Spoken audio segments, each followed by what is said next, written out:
we talked about supply and demand. There's a third measure that I wanted to ask you about, and that is median price.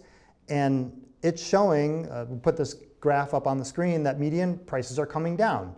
That's not unusual during the second half of the year, but the decline is more pronounced this fall than it was last fall.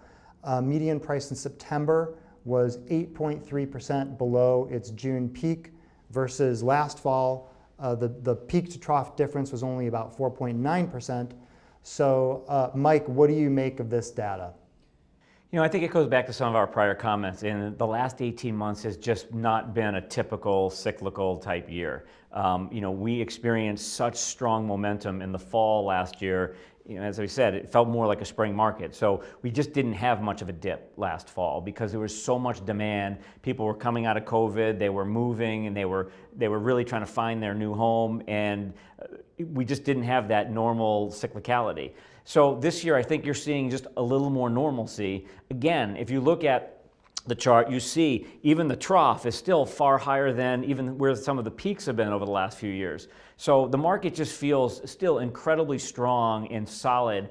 And as Thad noted, we are not overheated from a price standpoint. So if you even look at the pricing change, again, to really understand it, you've got to dig into exactly what's really selling right now, because it certainly doesn't feel like prices are falling in our market at all.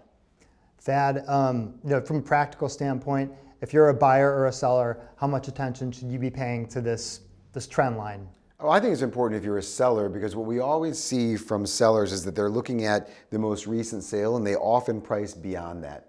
And these days, what we've learned over the last 18 months is that if you're priced over the market, you are going to be corrected by the market, meaning that housing that is overpriced from the beginning sells at about 91%, versus right now properties that are listed at market are selling at price with almost no price reduction. So being overly zealous and overestimating the momentum of the market is a big mistake right now. So I would just recommend working with an agent and seeing exactly what else has not only closed, but what else is available. And if you're a buyer, do you have an opportunity to take advantage of a dip, if you would say that there is a dip even?